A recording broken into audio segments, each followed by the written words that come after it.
silaturahim dan silaturahmi itu sama atau beda? Jadi gini, itu kan istilah. Memang kita kaprah, memang dua bahasa ini tujuannya sama. Silaturahmi sama, tujuannya artinya menyambung tali persaudaraan. Silaturahim juga sama, tujuannya menyambung tali persaudaraan. Cuman kalau menurut arti ya jelas beda. Kan gini, ada sila, itu kan sila itu artinya nyambung tuh. Kalau rohim itu kan artinya tali kasih sayang. Nah, jadi kalau silaturahim menyambung kasih sayang, atau biasa kita gampang sebutnya menyambung persaudaraan. Ya memang sebenarnya ada kaitan antara kasih sayang dengan perut. Ya satu contoh ya yang paling gampang misal ya. Contoh, kita itu punya barang yang paling berharga. Contoh misal kita punya apalah ya, misalkan kita beli Gucci tuh. Gucci yang umpamanya kita taruh yang kita anggap mahal tuh, Gucci belinya di Korea. Ya. Terus di rumah kita itu ya ada asisten rumah tangga. Lagi beres-beres rumah, tiba-tiba nggak sengaja Guccinya senggol pecah. Itu kira-kira yang punya marah nggak? Marah kan? Jelas marah kan gitu. Kemudian kita bedain lagi contoh, ternyata Gucci itu yang mecahin anak kita. Masih marah nggak? Tetap masih marah. Artinya yang mecahin asisten rumah tangga kita marah, yang mecahin anak tetap marah. Atau yang ketiga, ternyata yang beli kita yang mecahin kita. Kira-kira marah nggak? Kita yang mecahin marah. Masa yang beli kita, yang mecahin kita mau marah sama siapa sih? Kecewa aja. Nah, coba kalau kita nalar yang enaknya gini, kenapa kok ketika asisten rumah tangga kita yang mecahin marah, tapi marahnya luar biasa pasti kan? Oh kenapa bu? Ini saya beli mahal jauh-jauh, kok bisa dipecahin? Ya marah. Tapi yang mecahinnya anak. Nah ini bapak beli, tapi tidak semarah yang mecahin anaknya. Karena ada keterkaitan. Kenapa? Tadi kasih sayang itu memang ada kaitan dengan perut. Kenapa kok asisten marahnya luar biasa? Oh segala sampai nunjuk-nunjuk. Ya karena hubungan perutnya jauh. Hubungan perutnya jauh. Ketika anak yang mecahin, ya hubungan perutnya rada dekat. Karena memang lahir dari perut, ya dari perut ibunya, dan ibunya nggak lain ya istri kita kan gitu. Ditarik lagi yang ketiga, yang beli kita yang mecahin kita, mau marah nggak? Ya nggak marah. Kenapa? Karena perutnya nempel. Ya kan, karena perutnya nempel sama yang beli, nempel sama yang mecahin. Kan gitu. Jadi kalau dilihat secara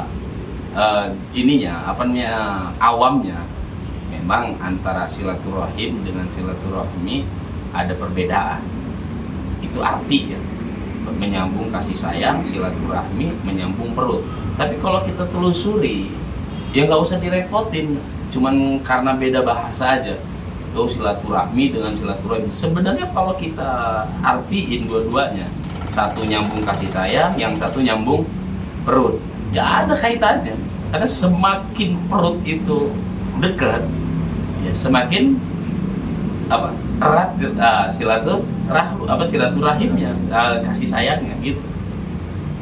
Tapi kan pada intinya gini, silaturahim silaturahmi intinya satu, ya menyambung kasih sayang, dan kasih sayang itu ya dalam bentuk persaudaraan kan gitu, dalam bentuk persaudaraan.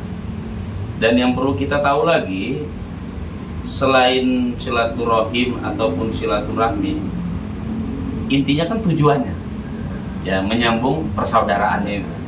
Karena di balik menyambung persaudaraan itu ada hikmah yang luar biasa itu. Ada hikmah yang luar biasa ya.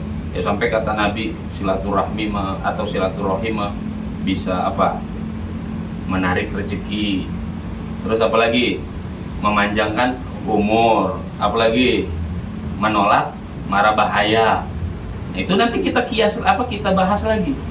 kok Nabi bisa mengatakan silaturahmi atau silaturahim bisa menarik rezeki atau bisa apa tadi memanjangkan umur. Kalau kita cerdas, coba kita kaji ini bahasa Nabi ini, ternyata luar biasa, faktanya luar biasa.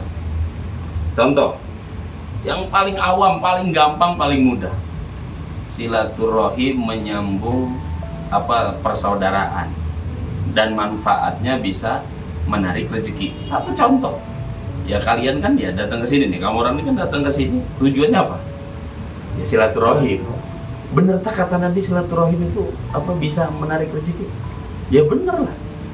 Rezeki itu kan kita harus artiin dulu nih. Rezeki itu kan ada yang kadang-kala bisa kita artiin rezekinya besar, ada yang rezekinya kecil. Paling kecil ya rezeki. Contoh, ya ini, ya apa yang ada di kita. Ya kita masih bisa minum kopi enak, ada cemilan enak. Ini kan rezeki nih.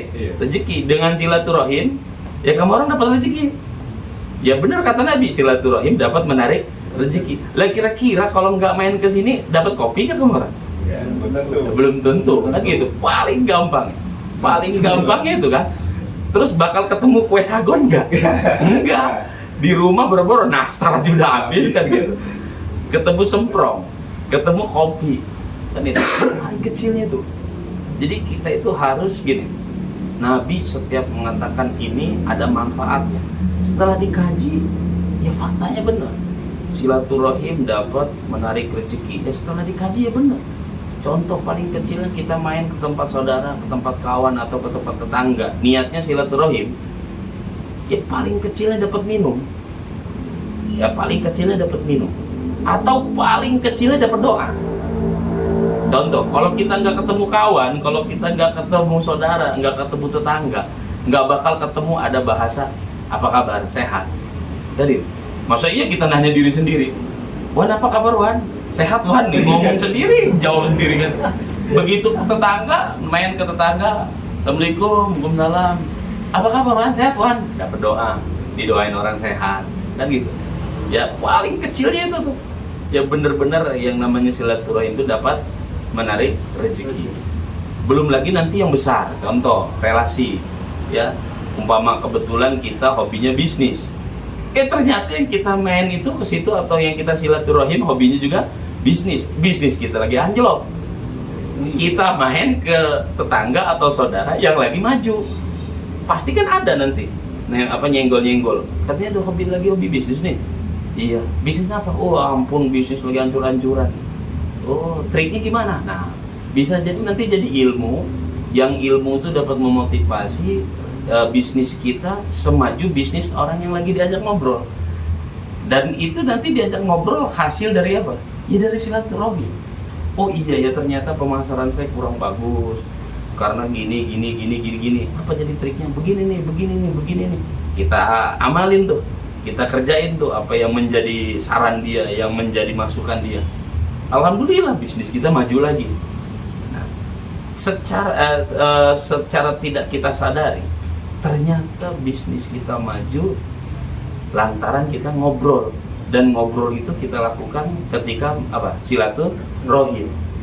Yang bisnis kita tadinya kurang bagus atau lagi anjlok, dengan silaturahim, dengan obrol-obrol, dapat saran, dapat masukan, maju lagi. Nah gitu. Coba ketika kita maju kita mikir, kenapa ya kemarin bisnis saya hancur-hancuran, kok sekarang alhamdulillah ada kemajuan. Oh ini saran dari si Anu, dan saya dapat saran itu karena saya silaturahim ke tempat si Fulan atau si siapa yang kita main itu. Yang paling kecil itu loh, itu paling kecil. Belum lagi kita bicara yang paling besar. Gimana? Ada orang yang introvert gitu. Dia tuh gak pernah silaturahim sama tetangga sendiri aja jarang gitu. Mungkin setegoran aja gimana gitu, ada gitu setegoran gitu. Siapa sih gitu kan? Itu gimana? Dan itu dilarang, itu sangat dilarang. Ya sebenarnya itu dilarang. Kenapa? Ya karena kan minimal ya dalam bertetangga itu kan, ya dalam hidup gitu itu kan ya kita lah ya kita pakai ilmu umum lah. Manusia ini kan ya kalau konteks agama kan manusia itu kan disebut al-insan mahalul khoto wa nisyan. Tapi kalau konteks umum itu kan manusia itu disebut apa? Zon politikon. John Politcon itu maksudnya gini, makhluk sosial. Sosial itu harus bersosialisasi. Berarti kita menyalahkan sunatullah kita. Udah disebut makhluk sosial tapi nggak mau bersosialisasi. Nanti ada ketidakenakannya kita rasain sendiri. Salah satu contoh, ketika sakit, ya, sama saudara diem-dieman, sama tetangga nggak mau tahu. Dan terus nanti yang tahu dia sakit siapa? Nanti tersiksa sendiri. Oh enggak, saya nggak perlu, saya bisa berobat sendiri. Kalau lagi bisa, tiba-tiba maaf, yang sakit, yang dirasa sakit gigi, oh dia bisa ngeloyong beli obat sakit gigi sendiri. Ternyata encoknya juga kuman, asam uratnya kambuh. Lah siapa coba? Ya, karena dia punya apa? Dia punya komitmennya gini. Ah saya nggak perlu, saya bisa sendiri kok. Tetap kita membutuhkan pertolongan orang lain. Ya, karena memang sudah sunatullahnya kita ini makhluk sosial yang harus bersosialisasi. Dan kita juga harus tahu gini, kenapa kita ini dalam bersosialisasi sering terjadi bentrokan atau terjadi gesekan. Karena kita kurang memahami ternyata persaudaraan kita. Kalau konteks agama kan persaudaraan itu disebut ukhuwah ya, ukhuwah. Kalau kita ini nggak akan clash, nggak akan muncul ribut, nggak akan muncul selek. Kalau kita tahu ternyata ukhuwah itu kan ada ukhuwah sesama manusia, ada persaudaraan sesama manusia. Ya kita biasa sebutnya ukhuwah basyariyah. Ada ukhuwah wataniyah. Ya persaudaraan antar anak bangsa. Ada juga ukhuwah Islamiyah. Kebanyakan kita itu apa? Seriusnya terlalu konsen di ukhuwah Islamiyah. Saya mau main kalau dia orang Islam. Saya mau bergaul kalau dia orang Islam. Lah kita ini sekarang ada di negara apa kan gitu. Dan tetangga kita apakah semuanya Islam? Teman kita apakah semuanya Islam? Lantas nanti kalau yang begini jadi doktrin, ya nanti nggak akan bisa dapat wawasan baru, nggak akan dapat kawan baru. Kenapa? Saya mau berkawan asal Islam. Padahal kita itu diajarin ada ukhuwah basyariyah. Oh dia bukan Islam, tapi dia sesama manusia, tetap bersaudara. Kan gitu. Ada juga ukhuwah wataniyah. Kita harus sama-sama akur antar anak bangsa. Kayak gitu. Jadi kalau orang tuh megang tiga ini, ukhuwah basyariyah, ukhuwah wataniyah, ukhuwah islamiyah, rasa-rasanya nggak ada itu yang namanya musuh. Kalau kan biasa kita sebut gini sih, 1000 kawan kurang, kan gitu ya. Satu musuh kebanyakan. Pada faktanya buktinya nggak mau berkawan, kan gitu. Ya kan, nggak mau berkawan.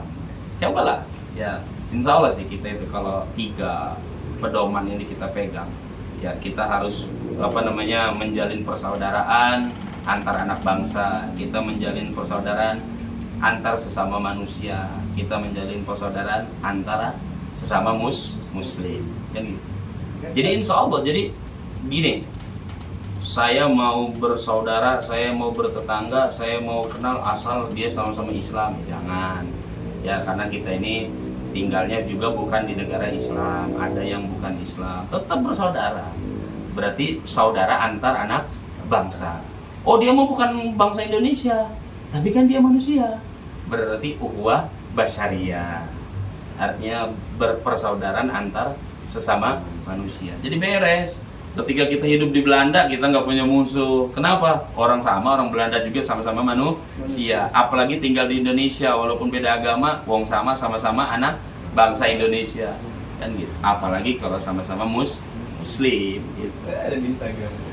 Yang anak kecil, agamanya Kristen, ikut ngaji sore, ikut gitu.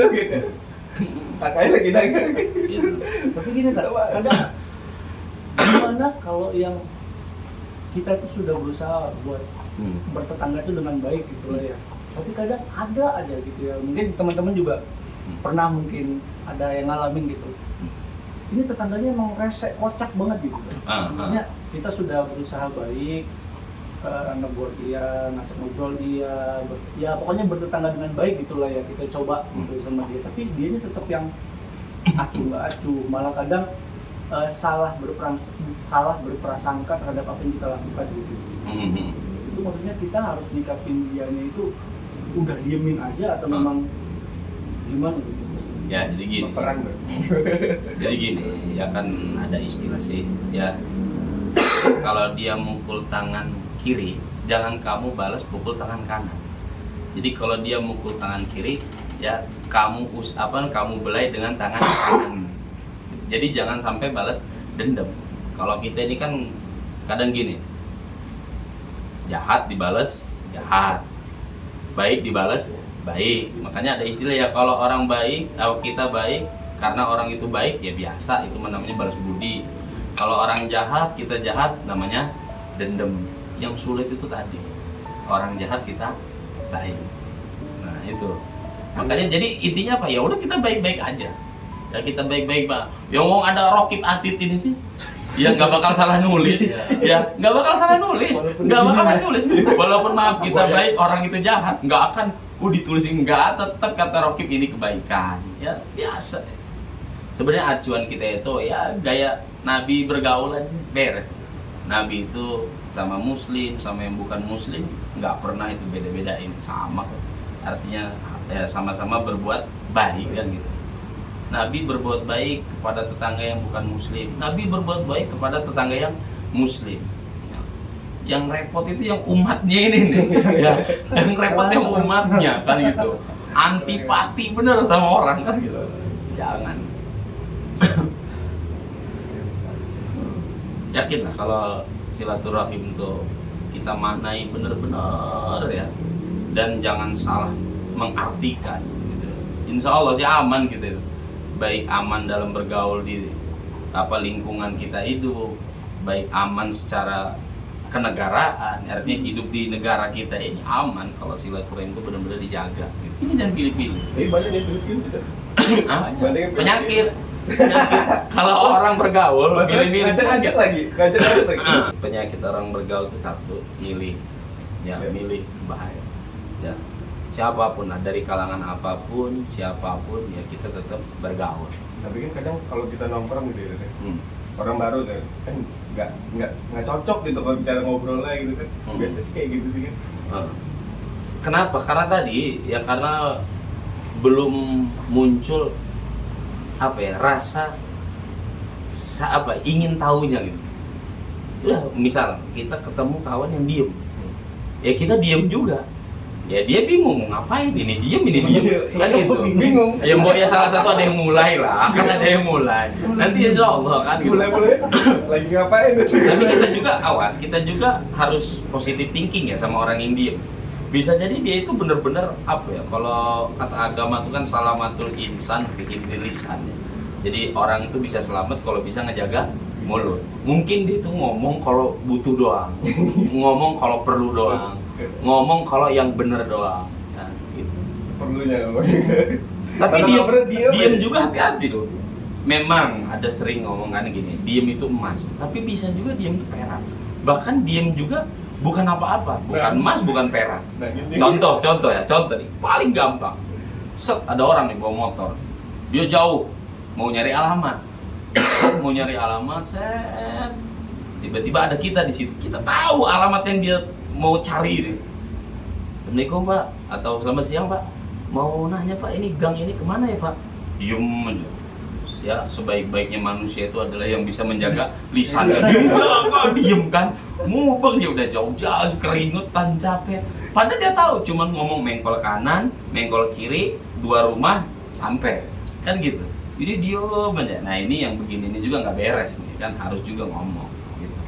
Ada juga diem juga yang nggak ada artinya, ngecoprak aja kan. Wow, sampai kalau ngomong tuh semua kan istilahnya bubar dari situ. Ngobrol sama 10 orang, 10-10-nya sakit hati. Yang ini diomongin korengnya, yang ini omongin buruknya, dia ngomongin wah, segala macam. Insyaallah sih sebenarnya agama kita itu agama yang memang mengajarkan kepada siapapun kita harus menyambung persaudaraan. Ya, menyambung persaudaraan kepada siapapun. Ya, kepada siapapun. Ya, bahkan termasuk kepada orang yang jahat sama kita. Makanya sampai kata Nabi, yang sulit kita itu apa? menyambung orang yang memutuskan. Royal kepada orang yang pelit. Kalau royal sama orang yang royal ya biasa itu mah. Ya, Wawan ngasih, misalkan Wawan ngasih makanan, ya saya ngasih makanan ya biasa, karena dia ngasih makanan, saya balas ngasih makanan. Yang sulit itu kita ngasih sama orang yang pelit. Makanya kata Nabi itu kan bagus tuh di hadis itu kan, ya, yang paling afdol itu, amal yang paling afdol itu satu, ya, menyambung tali persaudaraan, yang memutuskan tali persaudaraan kita, ya, itu sulit karena kadang-kadang kita gini, karakter busuk kita gini, malas amat saya maafin dia juga minta maaf, malas amat saya main tempat dia juga pernah main tempat saya, malas amat gengsi. Makanya kata tadi biasa kalau orang ngasih kita kasih, orang baik kita baik, yang afdol itu, yang utama itu tadi. Orang pelit kita royal, orang musuhin kita tetap kasih senyuman, ketemu kita ulurkan tangan salaman, ya terlepas dia mau enggak, ya yang penting udah kita gini kan gitu, udah gini dia mau enggak kita salam, ya. Syukur-syukur dia mau, ya kalau dia mau kan makanya jadilah salaman tuh. Ingat loh, salaman tuh gini, sederhana bahasa salaman, cuman begini, tangan ketemu tangan, nah jadilah salaman. Tapi kalau kita bahas salaman ini, ya sesuatu yang sederhana tapi istimewa. Apa? Itu kata Nabi, mamin muslimaini yaltaqiyani fayatasofahani ila gufirolahuma qabla ayatafarroqo. Rifki ketemu Rifki ngulurin tangan, Rifki ngulurin tangan, jadilah salaman.